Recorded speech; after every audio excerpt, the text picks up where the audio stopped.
Ada kisah yang masyhur dan populer. Dulu ada seorang abid, ahli ibadah, dia juga ulama. Namanya Syekh Jurej. Jadi Syekh Jurej ini ibadahnya bukan main, Bu. Masya Allah, rajin sekali. Maka disebut abid, ahli ibadah. Tapi satu ketika dia dapat fitnah di akhir hidupnya. Ya.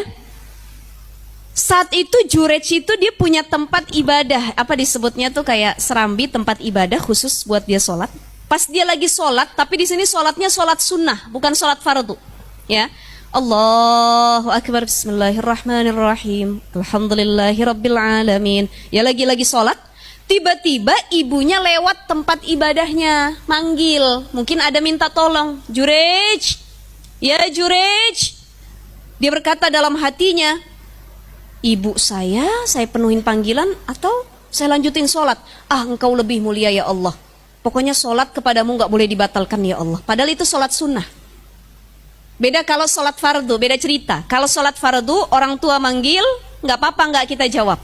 Tapi kalau sholat sunnah, sunnah itu mayusabu fa'iluhu wala yu'aqabu tarikuhu. Dikerjakan berpahala, ditinggalin gak dosa, itu sunnah.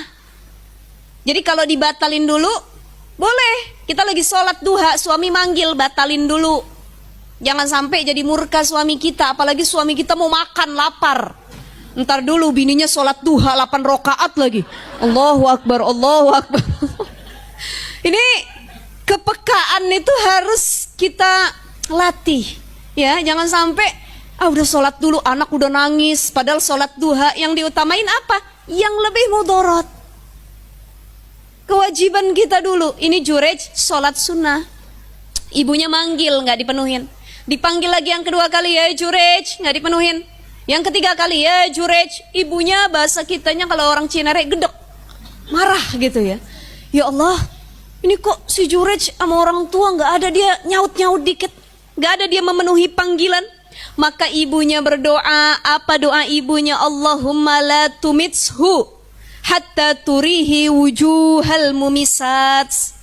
Allahumma la tumitsu, ya Allah jangan matikan Jurej hatta turihi wujuhal mumisat, sampai dia ngelihat wanita pezina. Dia nggak berzina, enggak. Maksudnya sebelum mati dia ketemu dulu sama perempuan pezina gitu. Biasanya kita mohon maaf ketemu sama ada perempuan-perempuan yang suka menjual diri, ketemu doang gitu doa ibunya. Jadi bukan jangan matikan dia sebelum dia berzina dengan wanita pezina, bukan. Tapi jangan matikan dia sampai dia ngeliat dulu fitnah di depannya tentang wanita pezina. Itu doa ibunya yang lagi kesel. Makanya hati-hati kita doain anak suami yang baik-baik. Satu ketika, gak lama, Jurej itu didatangi oleh seorang perempuan. Dia ahli zina lah pokoknya. Ini demen sama ahli zina ya. Kalau ada orang ahli Quran, ahli ibadah, dia ahli zina. Ada ya. Ya dia suka berzina, dia suka melakukan kemaksiatan. Kemudian dia ingin melakukan fitnah kepada Jurej. Pokoknya saya mau rayu Jurej di tempat ibadahnya di malam hari. Gimana caranya biar Jurej itu kegoda, kerayu sama saya, akhirnya mau berzina. Dirayu-rayu, Jurej imannya tebal, kuat, nggak zina dia, nggak mau, diusir perempuan itu. Pergi, jangan menggoda, merayu saya lagi.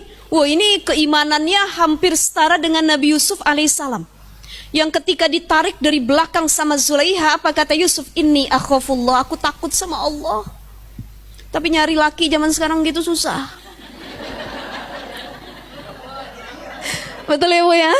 Susah nggak? Ada perempuan cantik ngajak ke hotel, masuk kamar dikunci sama tuh perempuan, kata lakinya digembok kalau perlu katanya.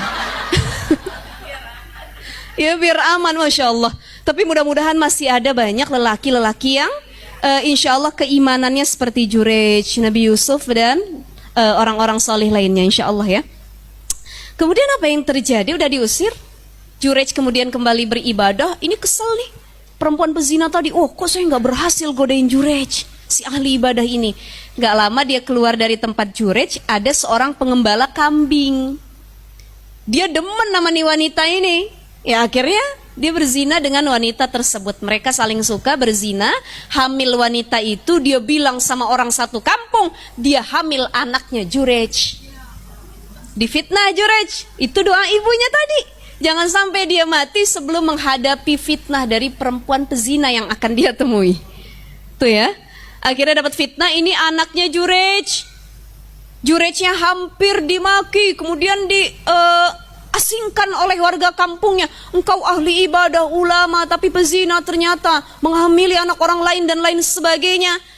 Hampir dibunuh Jurej. Apa kata Jurej? Jangan bunuh aku kecuali kita menunggu anak itu lahir. Lahirlah anak tersebut. Ketika anak tersebut lahir, dipegang sama Jurej.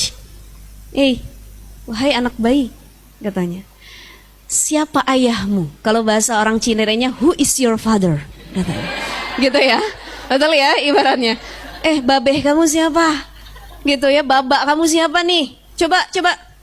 Akhirnya bayi itu dengan kuasa Allah bisa jawab.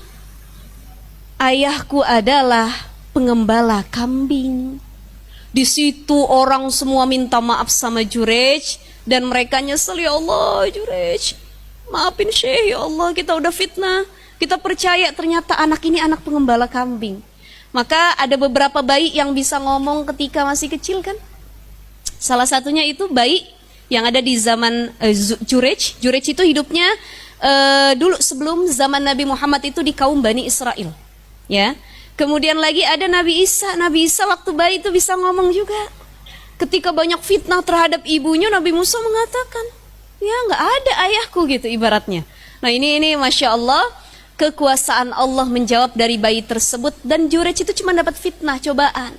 Tapi di situ Jurej nggak marah, malah muhasabah diri. Apa dia bilang?